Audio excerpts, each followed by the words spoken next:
अच्छा, next topic हमने start करना है फॉर्मेशन ऑफ कोवलेंट कंपाउंड्स।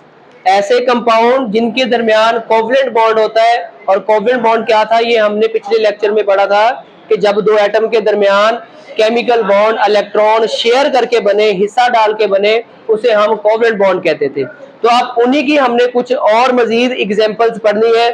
सबसे पहले नंबर पे जो एग्जांपल है वो है वाटर की, H2O। पानी में भी हाइड्रोजन और ऑक्सीजन के दरमियान कोवलेंट बॉन्ड पाया जाता है। एग्जांपल्स पढ़ने से पहले चंद एक एलिमेंट्स के सबसे बाहर वाले इलेक्ट्रॉन की तादाद भी आप लोगों ने याद कर लेनी है। कार्बन है, उसके बाहर वाले शेल में 4 इलेक्ट्रॉन होते हैं। ऑक्सीजन है, इसके बाहर वाले शेल में 6 इलेक्ट्रॉन होते हैं। हाइड्रोजन है, इसके बाहर वाले शेल में 1 इलेक्ट्रॉन होता है। नाइट्रोजन है, इसके बाहर वाले शेल में 5 इलेक्ट्रॉन होते हैं। तकरीबन ज्यादातर यही एलिमेंट्स जो है वो इस्तेमाल होते हैं कोवलेंट कंपाउंड्स की एग्जांपल के लिए। जब भी आप लोगों ने कोवलेंट कंपाउंड की एग्जांपल देनी है तो सबसे पहले आपने एटम्स गिन लेने हैं कि उस फॉर्मूला के अंदर कितने एटम है। 2 हाइड्रोजन के एटम है और 1 ऑक्सीजन का एटम है। पहले नंबर पे आपने हाइड्रोजन के 2 एटम बना लेने हैं। फॉर एग्जांपल ये हमारे पास हाइड्रोजन का एटम है। हाइड्रोजन के बाहर वाले शेल में सिर्फ 1 इलेक्ट्रॉन होता है, ठीक है।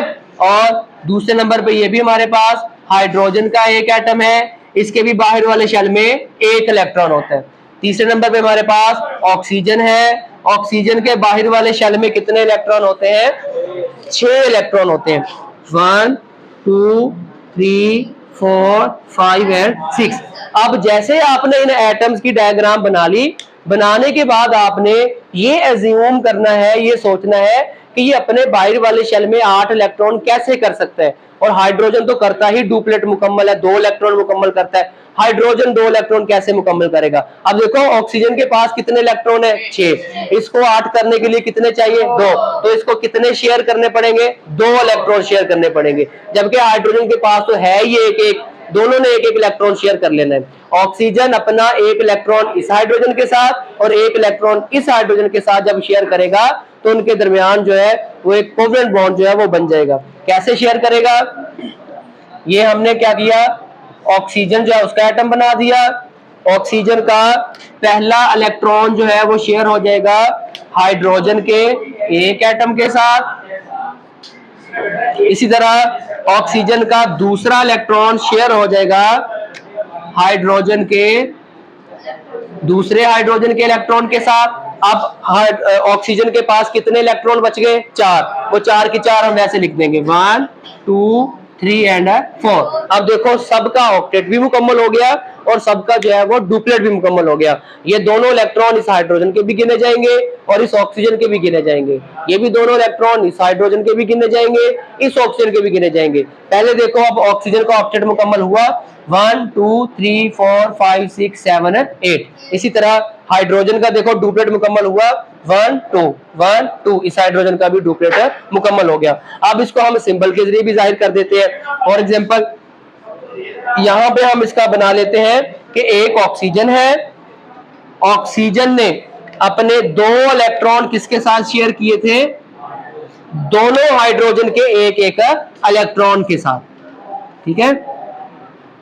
और बाकी के 4 इलेक्ट्रॉन जो है वो ऑक्सीजन के वैसे के वैसे आ जाएंगे 1 2 3 एंड 4।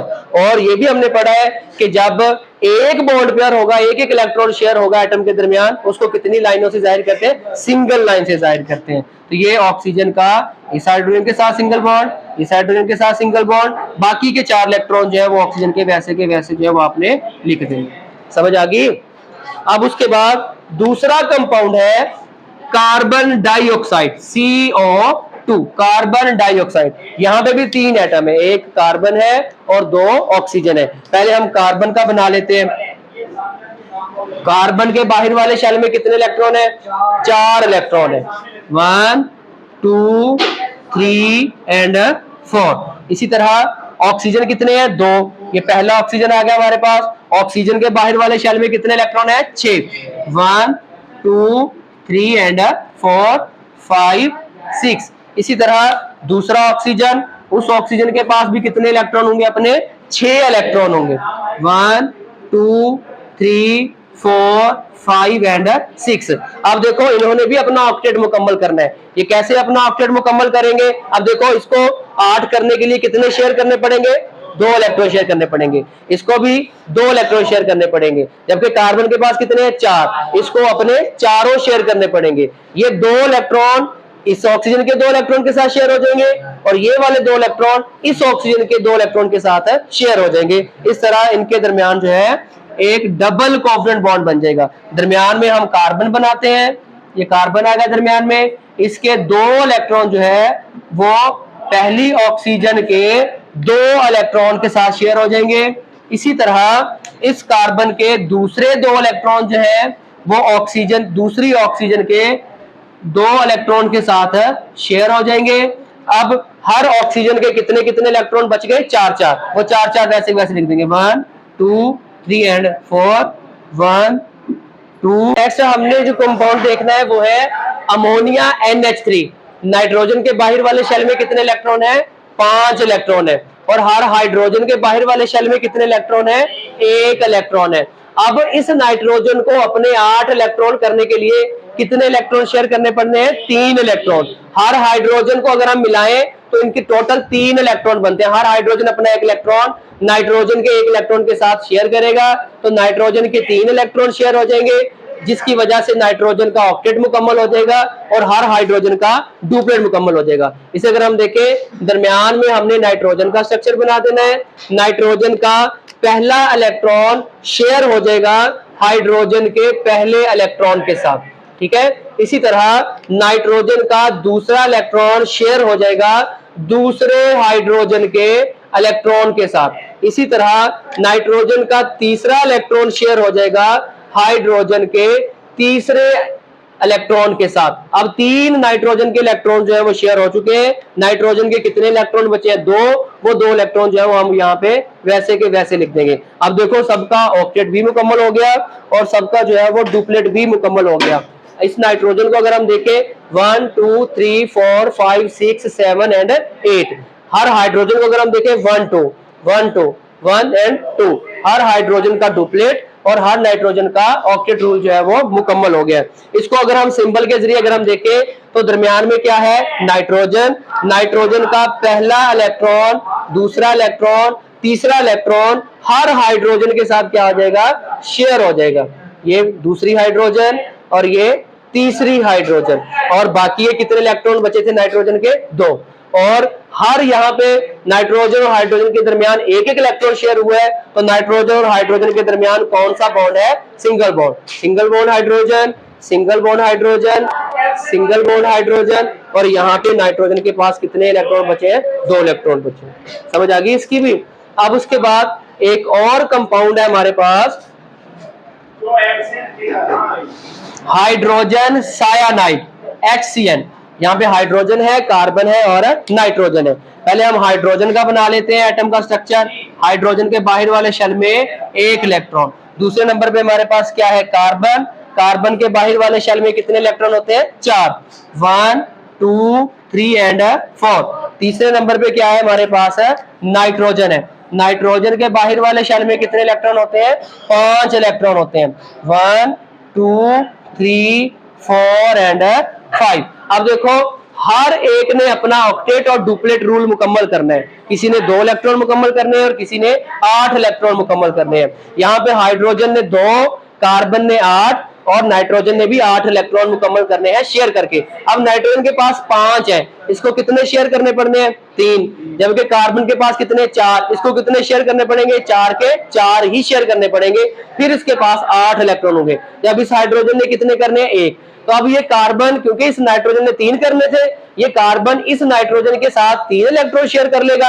1 बच गया, वो 1 इलेक्ट्रॉन इस हाइड्रोजन के साथ शेयर हो जाएगा, तो इनका ऑक्टेट और डुप्लेट रूल मुकम्मल हो जाएगा। अब देखो दरमियान में हमने कार्बन लगाना है। कार्बन के 3 इलेक्ट्रॉन 1 2 एंड 3 ये शेयर हो जाएंगे नाइट्रोजन के 3 इलेक्ट्रॉन के साथ, ठीक है। 1 2 एंड 3। अब इस कार्बन के कितना इलेक्ट्रॉन बचे थे? 1। वो 1 इलेक्ट्रॉन शेयर हो जाएगा किसके साथ? हाइड्रोजन के साथ, ठीक है। अब देखो, और इस नाइट्रोजन के कितने इलेक्ट्रॉन बचे थे? 2 इलेक्ट्रॉन, 3 शेयर हो गए थे, 2 बच गए, 5 थे इसके पास, वो 5 के बाकी के 2 जो है वो हम यहाँ पे लगा देते हैं। अब देखो सबका ऑक्टेट और सबका डुप्लेट रूल जो है वो मुकम्मल हो चुका है। इस नाइट्रोजन का गिन लो 1 2 3 4 5 6 7 एंड 8। इस कार्बन का देख लो 1 2 3 4 5 6 7 एंड 8। इस हाइड्रोजन का देख लो 1 एंड 2। इसको अगर हम सिंबल के जरिए देखें तो इस कार्बन ने अपने 3 इलेक्ट्रॉन शेयर किए हैं नाइट्रोजन के 3 इलेक्ट्रॉन के साथ, जबकि 1 इलेक्ट्रॉन इसने शेयर किया है हाइड्रोजन के साथ, और बाकी के नाइट्रोजन के कितने बचे हैं? 2 इलेक्ट्रॉन, वैसे के वैसे यहाँ पे लिख देंगे। अब देखो यहाँ पे 3 इलेक्ट्रॉन शेयर हुए हैं, तो इनको कितनी लाइनों से जाहिर करते हैं? 3 लाइनों से जाहिर करेंगे। तो यहाँ पे कार्बन और नाइट्रोजन के दरमियान कौन सा बॉन्ड है? ट्रिपल बॉन्ड है, जबकि हाइड्रोजन के साथ कौन सा बॉन्ड है? सिंगल बॉन्ड है। और बाकी के 2 इलेक्ट्रॉन्स जो है वो नाइट्रोजन के ऊपर है, वैसे के वैसे लिख देंगे, और हमारे पास कंपाउंड बन जाएगा कौन सा? HCN, hydrogen cyanide. ठीक है, क्लियर हो गया?